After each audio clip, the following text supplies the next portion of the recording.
Dr. Flynn, thank you for being here today. I have followed your work and read a lot of what you've written as, again, I represent the Port of Los Angeles, and I'm always very concerned. As you said, the Container Security Initiative scans less than 1% of U.S.-bound cargo. Do you believe that scanning at the point of origin is effective, 100% effective, or should we be investing more in scanning at our domestic ports? Well, this is an issue where the stakes are high, so high we should be looking at dealing with this across the board. So, relative to where we split resources, this really ranks right up there, I think, given the consequence we laid out. And I've spent a good bit of time in the Port of LA and Long Beach, and you really get the sense of scale about what's going on here. And what the problem would be in this dirty bomb scenario, where if we spread all that stuff around, how would you work in that port? As well as, of course, neighbors who live in San Pedro and so forth, this would be a real challenge. So in the face of this here, there is opportunity at the port of loading, even at the largest terminals, to scan cargo. Now, what that would do is it should be baked into the terminal operations, just as the radiation portals are here when you leave the terminal. We'd like to ideally have that when people drive into the terminal. And you can't do it for just U.S. You have to do it for everything. And that's where there's counter-proliferation value to doing this, because most of the stuff we worry about proliferation is going not to the United States, but is going around. And to the extent that's a national security imperative, trying to get visibility into what moves through the intermodal transportation system should be a key. So we would want to get it. So let's be clear right now with the numbers. In 2013, the numbers of CBP inspections overseas in the then 58 ports around the world was 103,000. If you divide that by 365 days in 58 ports, we're talking 5 containers per port per day are being examined overseas under the CSI system. Okay, it's 5 a day. And if you've been to places like Singapore or Shanghai or others, it may be up a little bit. Why is that? It's because the current approach is we're going to identify the risk and actually go pluck the box and take it to a government inspection facility. If you bake it into the operation of the terminal, you'd collect this in real time.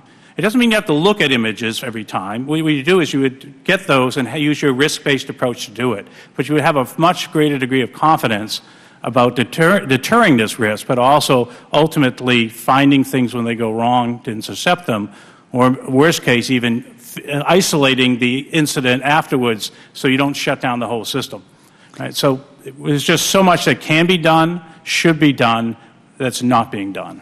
Thank you, and I appreciate the warning, and as you commented, which I also did in the first panel, was the threat to our global economy is significant, particularly if something happened at Long Beach and Los Angeles. That we know what that impact would have on not just our national economy, but the global economy. So I was just going to ask one more, Dr. Canavan. Is there, I think the biggest issue that everyone tells me why we can't have 100% scanning is that in some way that would impede, slow down commerce, and we just can't afford that. I was just going to add, and by the way, I do have a bill that would provide grants to 2 ports in this country that would voluntarily decide to implement 100% scanning with the technology that we have available, just to, I sort of want to prove everybody wrong that actually we can do this and not impede commerce in a way that would really impact the economy. But Dr. Kahneman, is there technology of that you spoke about? Which one of those technologies could work and also not impede commerce? Well, there are sort of 2. There's one technology I talked about, and that's interrogation with neutrons. I think it would fill the requirements that you're sort of setting down there. I always kind of like, they have these big cranes that move things around, and I would like to put my little source on one leg of the thing and the detector on the other, and so while it's moving them around, that's plenty of time. It does its inspection in seconds or milliseconds. It's very fast.